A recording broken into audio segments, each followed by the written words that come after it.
$450 million ICQ yo'q bo'ldi. Nimaga to'xtadi va buni ortida kimlar bor? 1996-yilda internet hali oddiy e-pochta va HTML sahifalardan iborat edi. Odamlar bir-biriga xabarlarni yuborish uchun ICQ degan yangi ilovani ishlatishni boshladi.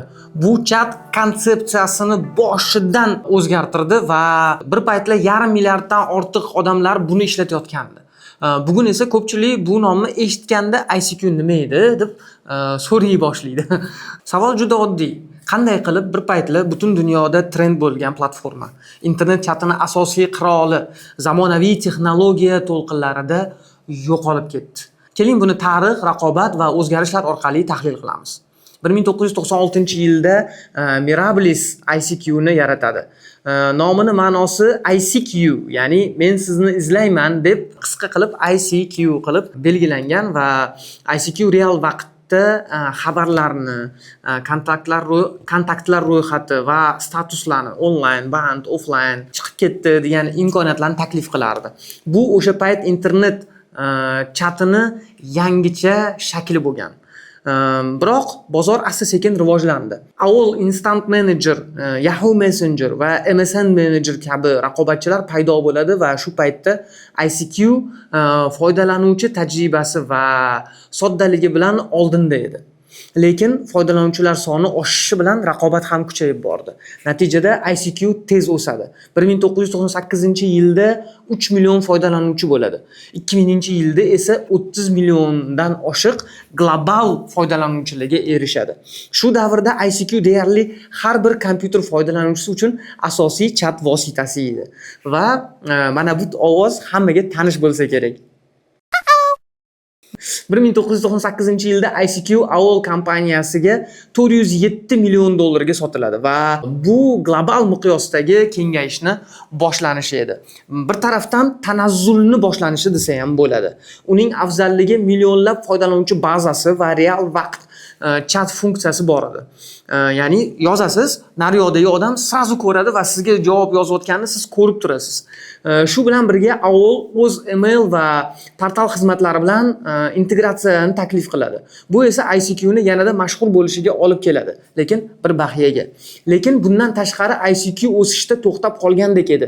Keyin esa bozorga yangi o'yinchilar kirib kela boshladi. Gap shundaki, AOL kompaniyasi o'zini messengeri bor edi va ICQ ni sotib olgandan keyin bu ikkitasi bir-biri bilan raqobat qilishni boshladi va AOL o'zini messengeriga ko'proq simpatiya bildirardi va o'zini messengeri ko'proq yaxshiroq bo'lishiga harakat qilardi va AOL o'zini messengeriga ko'p e'tibor berardi.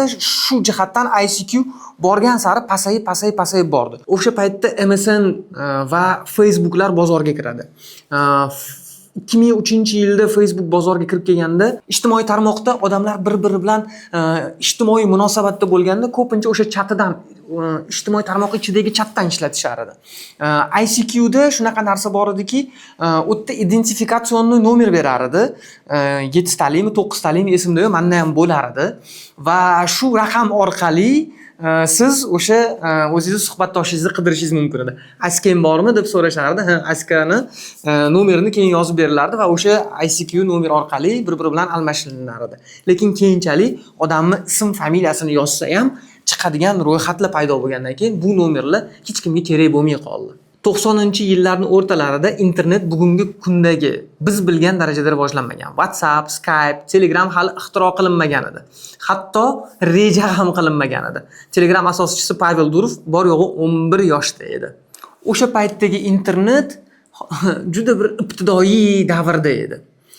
Ba'zi imkoniyatlar borga o'xshardi, lekin hech kim ulardan qanday foydalanishni tushunmas edi. Butun jahon to'ri bizning hayotimizga endigina kirib kelayotgan bir paytlar edi. AOL kompaniyasi ICQ sotib olgandan keyin darhol pul ishlashga tushdi. Reklamalar paydo bo'lishni boshladi. Bu tushunarli narsa. Investorlar ham o'zini o'sha qilgan investitsiyasini qanaqa bir qoplab olish kerak edi-ku. Keyin xizmat yana ham ko'proq o'sishni boshdan kechirdi. Yangi egasi ICQ ni butun dunyo bo'ylab faol ravishda targ'ib qila boshladi. Agar sotuv paytida ICQ allaqachon 10-12 million foydalanuvchiga ega bo'lgan bo'lsa, unda atigi 3 yil ichida auditoriya deyarli 10 baravarga ko'paydi. Ya'ni 2001-yilda bahorida ro'yxatdan o'tgan ICQ hisoblar soni oshib ketdi. Taxminan 100 million foydalanuvchiga yetdi. 100 million akkauntlar va birinchi buzilishlar. Uni interfeysi o'nlab tillarga tarjima qilindi. Butun dunyo bo'ylab odamlar qisqa xabarlar va kulgichlar bilan, ya'ni smayliklar bilan almashishda shunaqa maza qilishar edi. Xavfsizlik tizimi ham shifrlash protokolini joriy etish orqali yangilandi. Dastlab messenjerlarda umuman shifrlash yo'q edi. Bu esa ma'lumotlar uzatilishini zaiflashtirardi. Biroq mashhurligi eng yuqori cho'qqisiga chiqqanda kelajakda o'sha muammolar paydo bo'la boshladi. Birinchidan raqobatchilik ko'payib ketdi. Microsoft ko'p millionli auditoriyasi uchun MSN Messengerni ishlab chiqdi. Yahoo ishga tushdi. O'z navbatida Yahoo Messenger ishga tushdi. AOL'ni ham o'zini AIM degan loyihasi bor edi va AIM AQShda mashhur edi. Shu bilan birga ICQ Yevropada, Osiyoda va sobiq Sovet ittifoqi hududida juda bir hukmronlik qilar edi.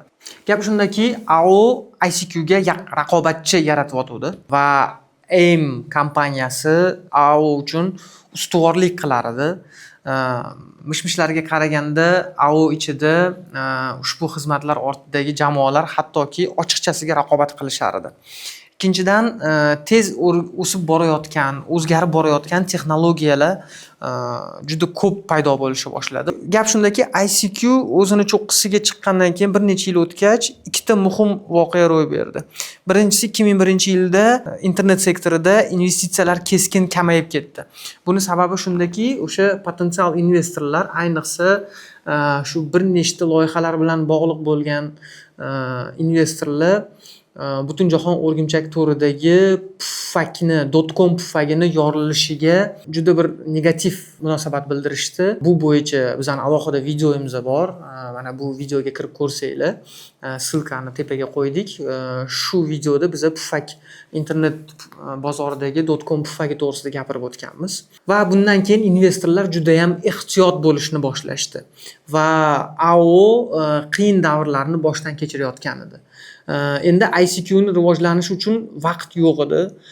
Bundan tashqari keng polosali o'sha internet tez sur'atlar bilan rivojlana boshladi va birinchi ijtimoiy tarmoqlar paydo bo'la boshladi. Odamlar ular ichida muloqot qilishni qulay deb bilishdi. Ya'ni o'sha Facebook paydo bo'ldi va Facebookning ichiga juda ko'pchilik ICQchilar o'tib ketdi. Agar siz hozirgacha bu videoni ko'rgan bo'lsangiz, menimcha sizga bu video yoqyapti. Agar shunaqa bo'lsa, iltimos like bosib, kanalga obuna bo'lib qo'yishni unutmanglar. Xo'sh, davom etamiz.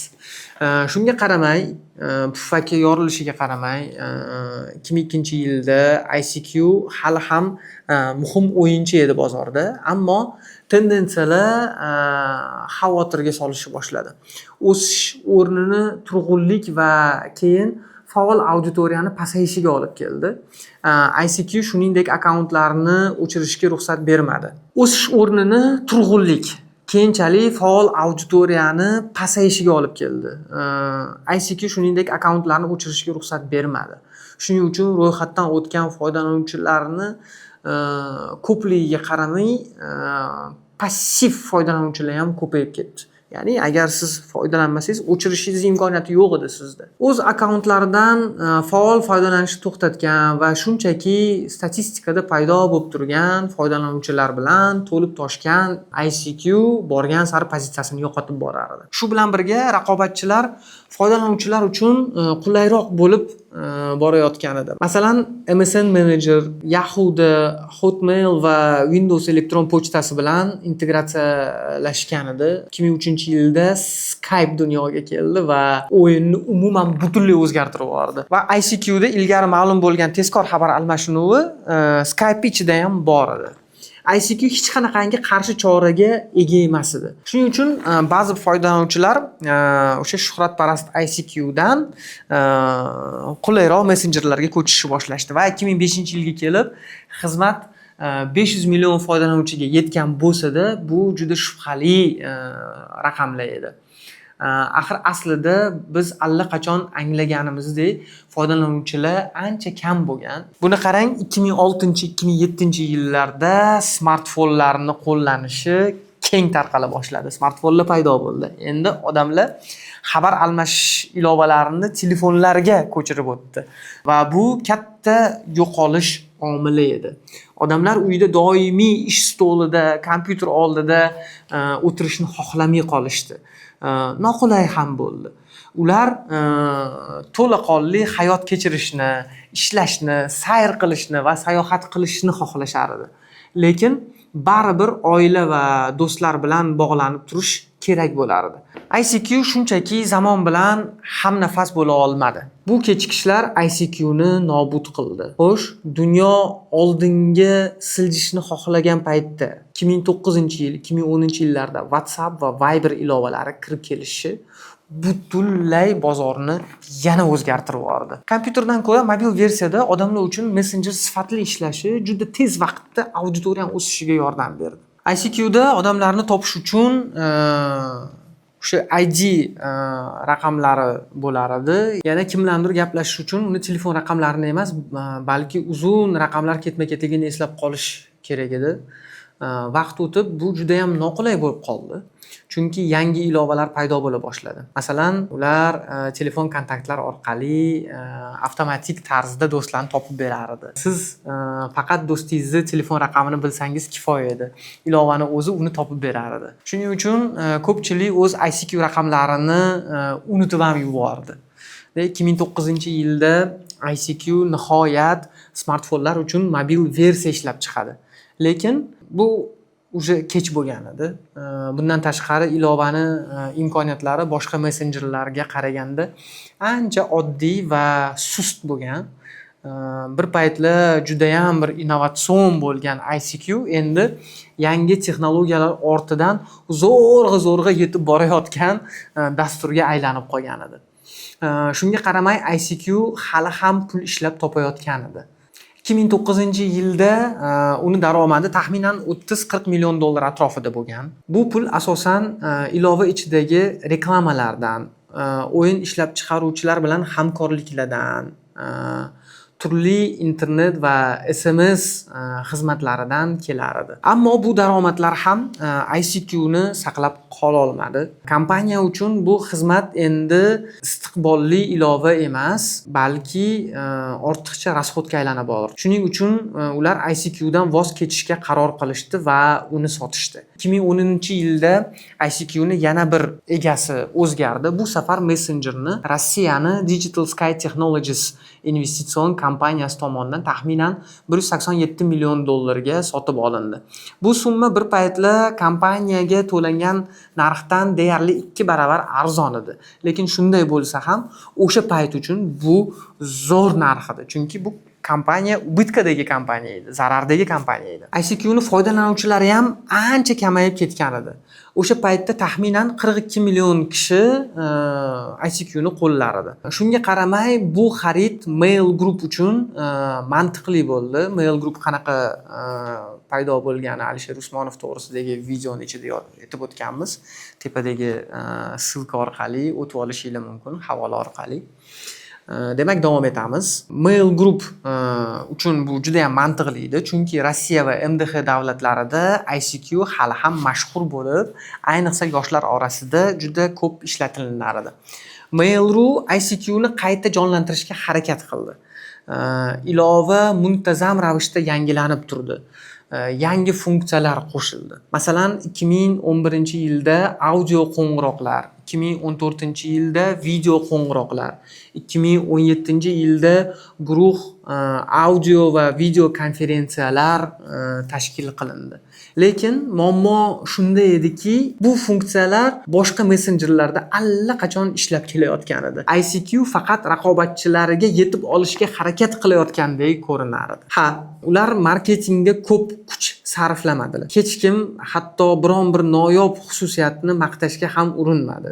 Ilova hatto avtoturargohlarda ham ishlar edi. Shuning uchun foydalanuvchilar yangi to'lqini kelmas edi. Ular shunchaki ilova ustida ish olib borayotganini va biror bir narsa ishlab chiqarayotganini bilishmas edi. Va bu johillik ochiqchasiga sezirlarli edi. Mail Group ma'lumotlariga ko'ra 2017-yilda ICQ ni oylik auditoriyasi butun dunyo bo'ylab 11 million kishiga kamayib ketgan edi. Ularning deyarli 7 millioni Rossiya foydalanuvchilari edi. Afsuski, ICQ ni vaqti allaqachon o'tib ketgan edi. Qaytish real bo'lmagandek tuyulardi. Rossiyada esa 2000-yil o'rtalariga kelib WhatsApp bu o'rinni mustahkam egallab oldi va Telegram ham tez sur'atlar bilan rivojlanishni boshladi. ICQ texnik jihatdan iOS va Androidda mavjud bo'lsa-da, albatta endi keng o'rnatilmadi. 2020-yilda onlayn muloqotdagi pandemiya avj olgandan so'ng rossiyalik egalar ICQ ni rebranding qilishga so'nggi yirik urinishni amalga oshirishdi. Ular zamonaviy xususiyatlariga e'tibor qaratgan holda ICQ New deb nomlangan bir produktni bozorga chiqarishdi. Biz ovozli xabarlar uchun matn transkripsiyalarini va video qo'ng'iroqlar uchun kengaytirilgan reallik niqoblarini qo'shdik. Shuningdek, audio va video konferensiyalarda ishtirokchilar soni 30 taga oshirildi deyishdi. Bu barcha masofaviy ishchilar uchun jannatga o'xshab tuyulishi mumkin, ammo u yerda ham Zoom barcha mijozlarni o'z qamroviga olgan edi. COVID-19 pandemiyasi va unga bog'liq cheklovlar davrida Zoom barcha kompyuterlar va telefonlarda bo'lishi shart bo'lgan dastur bo'lib qolgan edi. Bu esa ICQ uchun qaytishini juda ham qiyinlashtirar edi. Yangilanishga qaramay keng auditoriya qaytib kelmadi va Zoom qo'shilishi kerak edi. Aynan shu narsa yetishmayotgan edi menimcha ICQ ga.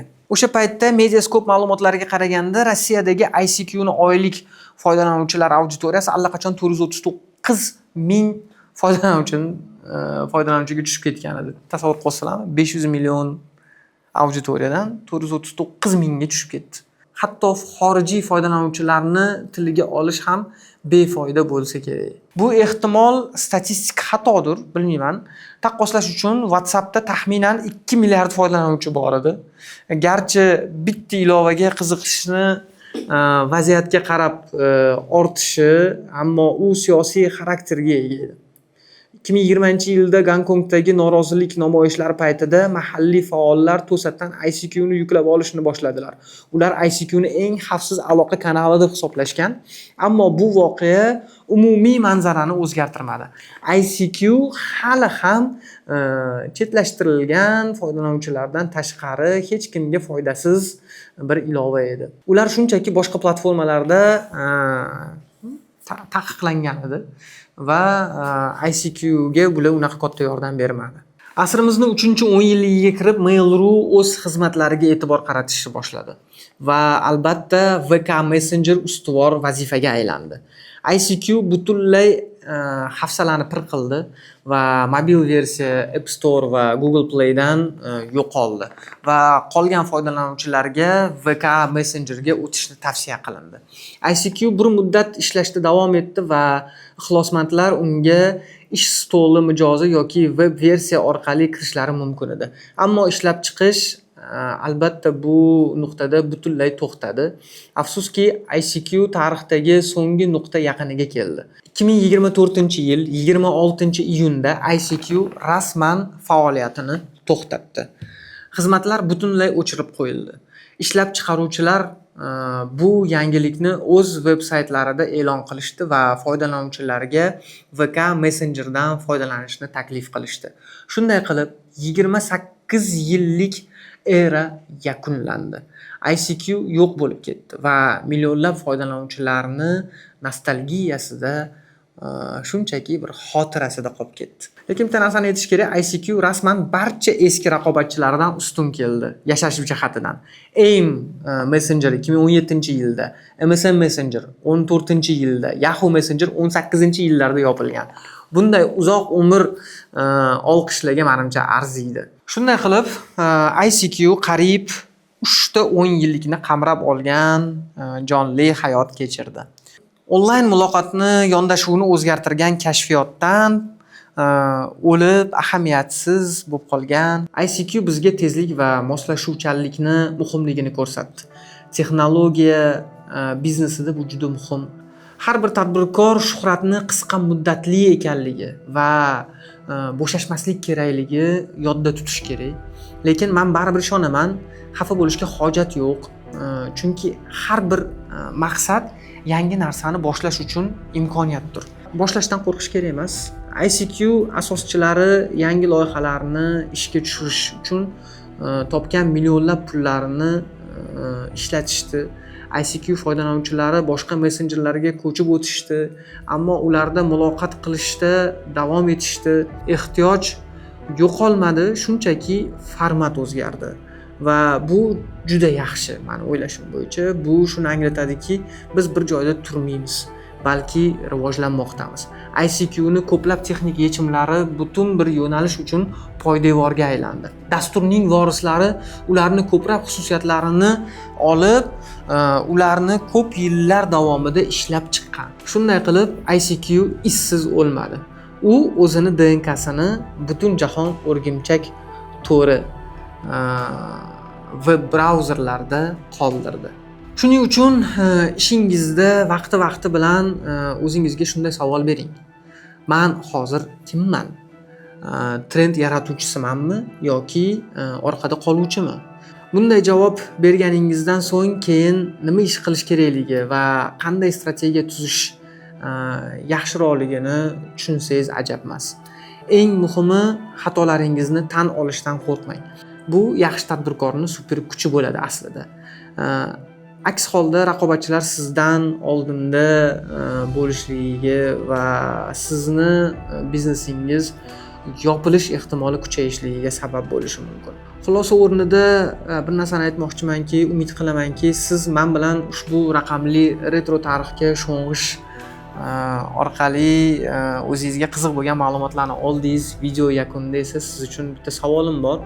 Bu kompaniya haqida o'zingiz uchun qanday xulosa chiqardingiz? Qanaqa insightlar bo'ldi va nima boshqacha qilish mumkinligini kommentariylarda yozib ketinglar. Men o'qib chiqaman, qiziqarli izohlarga javob beraman.